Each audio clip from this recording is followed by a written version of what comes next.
The history of steam locomotive design is essentially one long series of someone combining two ideas to see if it will produce a better machine. Combine a Fairlie with a standard layout and you get the very flexible single Fairlie. Combine a Garratt with a Pacific layout and you get the mighty express Garretts of Algeria. So what would you get then if you mixed a Garratt, a Fairlie and a Garratt and Meyer? Disappointment.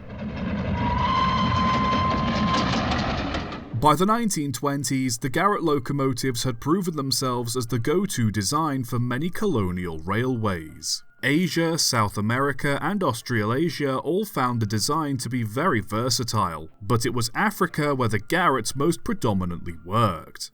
By then, however, South African Railways was looking for alternatives. While Garretts do essentially have the power of two locomotives in one, they suffered from a lack of adhesion as they worked. Their boilers were mounted on a frame, and their wheels and cylinders were mounted on separate units at the front and rear of the frame, connected via articulated joints.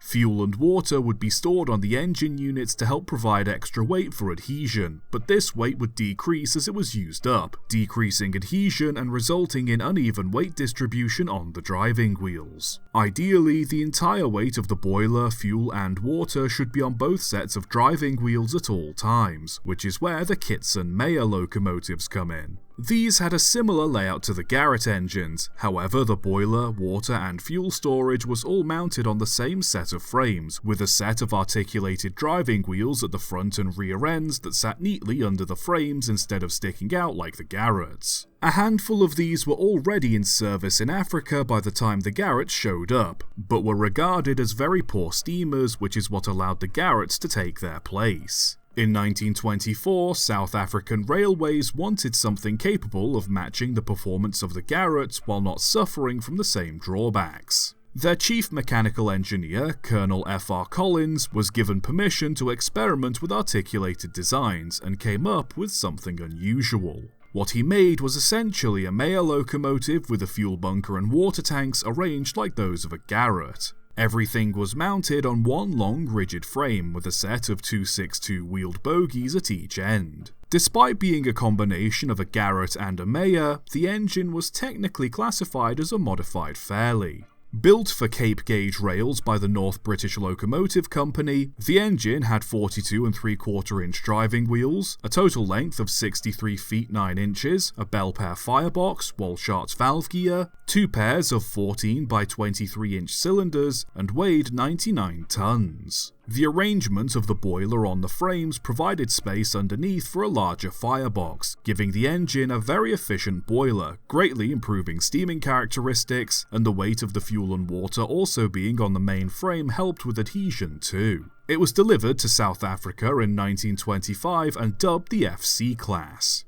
Initial impressions were good, and so the design was developed further into the Class FDs. The FDs were essentially a more powerful version of the FC, but with many similar components to the Garratt GD class. Both the FDs and GDs having the same 46-inch driving wheels and two pairs of 15 by 24-inch cylinders. The FDs were also bigger than the FC, measuring 65 foot 7 3/4 inches long and weighing 117 tons. 4 FDs were built in 1925 and delivered to Africa the following year.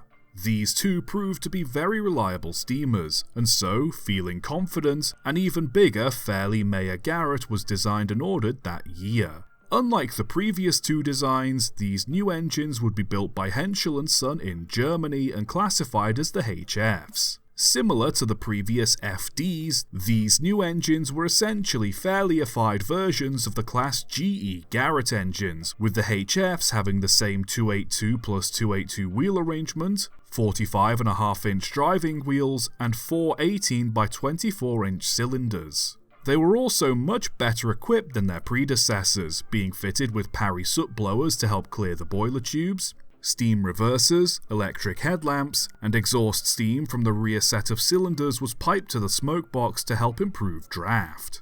On top of that, the front and rear bogies were designed to be interchangeable with only a slight modification to the steam pipes, making replacements and repairs much easier. Unlike their predecessors, however, these engines were built with round-top fireboxes instead of bell pair.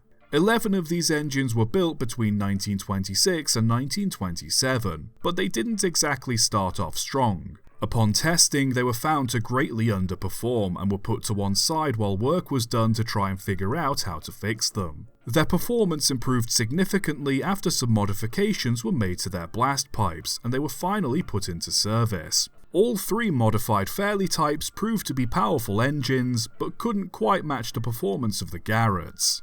A lack of power, however, was the least of the Fairlies' worries. While just as flexible as the Garretts, their longer frames would often overhang on tighter bends, which not only proved to be an issue in terms of clearance, but the weight and positioning of the coal and water storage combined with the frames oscillating up and down put additional strain on them, causing metal fatigue. On top of that, the pivot bearings wore out much faster thanks to the extra load they had to support compared to their Garrett counterparts. The additional weight of the fuel and water was entirely transferred from the frame to the wheels through the bearings, which put them under significant stress. The Garretts, meanwhile, avoided this problem by mounting the coal and water storage directly onto the engine units, so the only weight the bearings had to cope with was that of the boiler and frames. So ironically, the Garretts already had the solution to the problem the modified Fairlies were suffering from. The Fairlies required frequent and expensive maintenance as a result of this wear and tear, all for engines that just about matched the performance of the already existing Garretts, which were proven to be cheaper and more reliable in the long term. As a result, no more of these Fairlies were built, and the single FC was scrapped in 1939.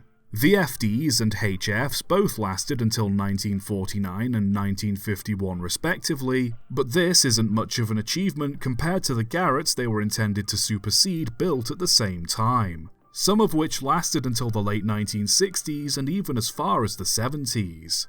None of the Fairlies were preserved, with the only piece remaining being the frames of an FD that was used to build a bridge.